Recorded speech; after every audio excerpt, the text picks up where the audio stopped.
Hey there, YouTube. We're back again for more of our Essen Bonanza Explosion blog coverage. We're live at Essen 2017. Thanks in part to our amazing sponsors and our amazing Kickstarter backers.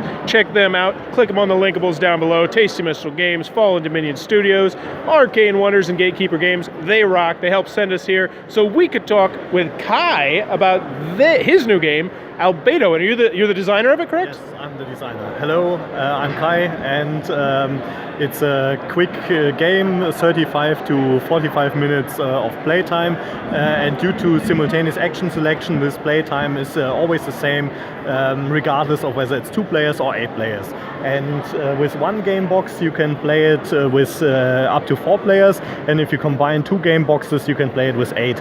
And normally it's a deck building game. Normally there's 2 planets out, but if you have 5 to 8 players, then you would take a 3rd planet card so that it's not as crowded, because everybody is playing a fleet more or less, and you are competing for these planets, and you start out with 9 cards in your deck. You draw 6 of those, and then you need to think, where will my opponents go? And how do I need to configure my cards to, do I want to be greedy or not, to still get what I want, while at the same time maximizing your output.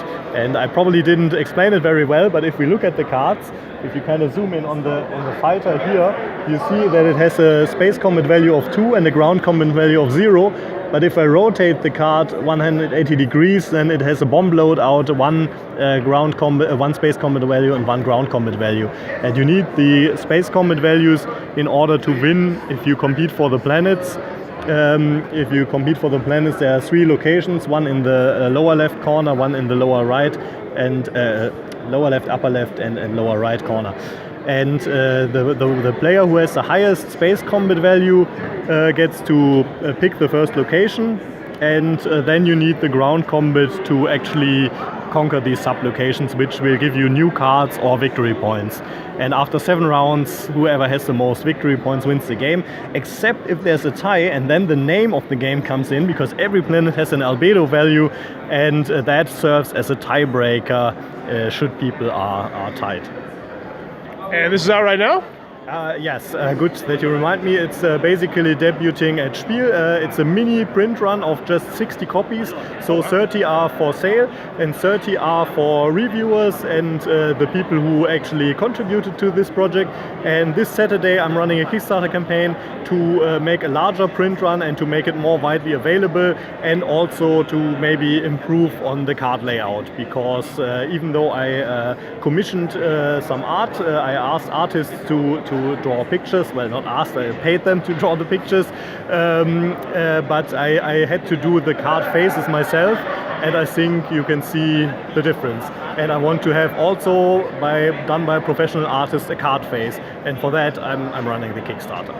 And where can we send people if they're more interested in the Kickstarter before the Kickstarter launches? A website and Facebook? On boardgamegeek.com you can find the game. It's, as I said, Albedo. And it's also in the Spiel list, and also on Sunday I'm on the Board Game Geek stream. All right. Yeah. Thank you very much. So that is Albedo, coming to a Kickstarter near you very, very soon. Be sure to check that one out if it looks like it might be your cup of tea. If you're enjoying this Essen coverage, please be sure to click on that subscribe button down below. And in the comments below, let me know. What's the worst thing you've ever hit with your car? Actually another car, and I totaled my own car, so that wasn't good. But it was an interesting experience with this, from the explosion of the airbag, you really have that beep on your ear, and but fortunately nothing bad happened, so except that the car was destroyed. Well, that's good. Yeah, I've totaled a car too, but I've also hit a deer. I hit a deer once, and it was, I just clipped it, and its whole body just spun in air and then ran away. It was freaky. Yeah. Let me know in the comments below. What's the worst thing you ever hit with your car? And as always, thanks for your time, YouTube.